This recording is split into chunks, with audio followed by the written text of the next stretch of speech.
मुझे अत्यंत गर्व महसूस हो रहा है कि मैं शहीद वीर नारायण सिंह के बारे में अपना विचार अभिव्यक्त करने जा रहा हूँ।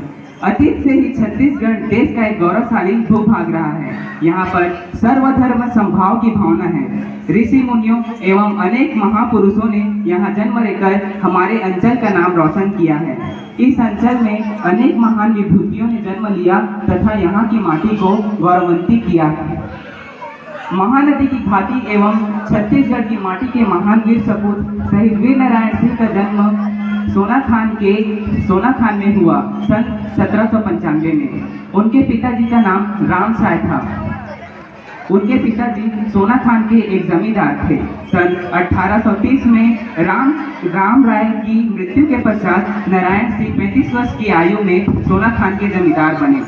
नारायण सिंह धर्म परायण थे। उन्हें रामायण महाभारत में उनकी विशेष रुचि थी। गुरुओं से धर्म संबंधी नीति संबंधी विद्या प्राप्त करने में उनको विशेष रुचि थी। मेरे प्यारे भाइयों और बहनों, बाल्यकाल में ही उन्होंने तीर चलाना एवं बंदूक चलाना सीख चुके थे। उनका स्वभाव मृदुभाषी, मिलनसार एवं परोपकारी प्रवृत्ति के होने के कारण वे जन संपर्क पर विश्वास करते थे तथा वहां जनसंपर्क अभियान चलाते थे। वे अपने कपड़े घोड़े पर चढ़कर गांव-गांव जाते तथा जनसंपर्क कार्य करते थे तथा लोक उत्सव में शामिल होते थे।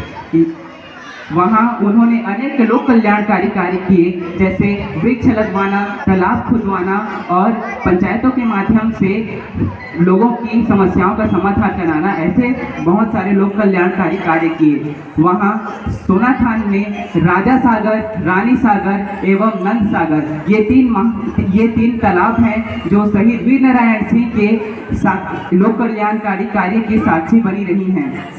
शहीद वीर नारायण सिंह के पिता जिस समय जीवित थे तब उन्होंने जो कुछ भी नीति एवं नियम बनाए थे उन्होंने और उनके पुत्र गोविंद सिंह ने उनका बड़ी दृढ़तापूर्वक पालन किया। उनमें अपने पूर्वज बिसाई ठाकुर जैसे दृढ़ता, फतेह नारायण सिंह जैसी साहस तथा अपने पिता राम राय जैसे ज्ञान नेतृत्व करने का अच्छी भावना थी। जमींदार होने के बावजूद भी वे एक साधारण व्यक्ति की तरह अपना जीवन यापन करते थे। उनका घर कोई बड़ी हवेली या कोई बड़ा महल नहीं था, बल्कि बांस एवं मिट्टी से बना एक छोटा सा मकान था। शहीद वीर नारायण सिंह अपने प्रजा के साथ उनके गांव में ही रहते थे।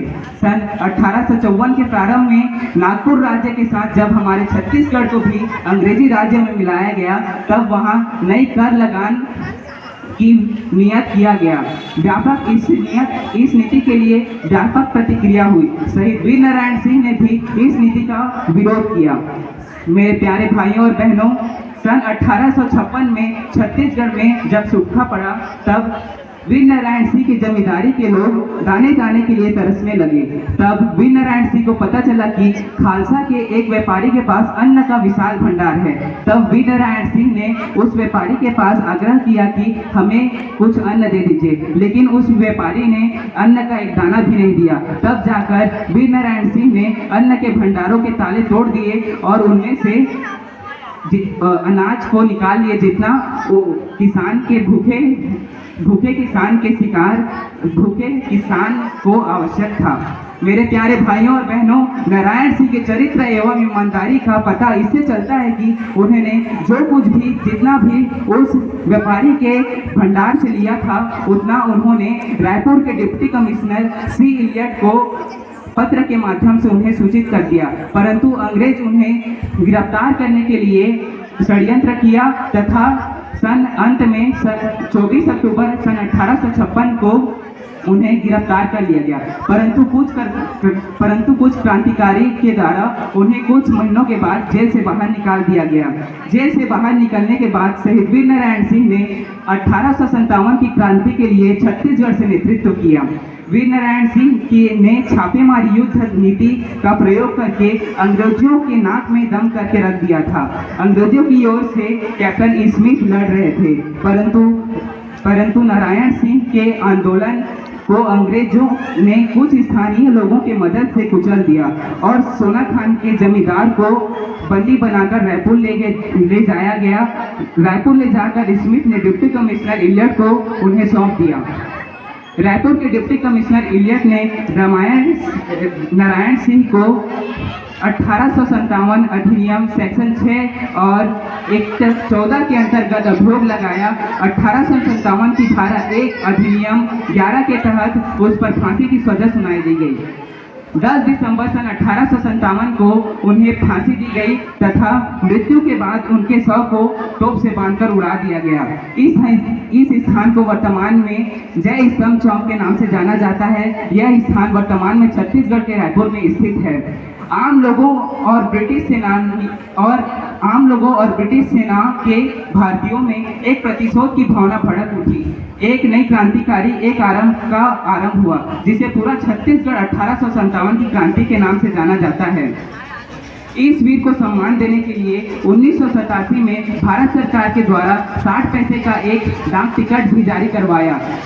आदिवासी उत्थान के लिए छत्तीसगढ़ सरकार ने सन 2004 को वीर नारायण सिंह आदिवासी सम्मान भी दिया जाता है। रायपुर में भारत के दूसरे बड़े क्रिकेट स्टेडियम शहीद वीर नारायण सिंह क्रिकेट स्टेडियम का निर्माण करवाकर सन 2008 में उन्हें और भी सम्मान दिया।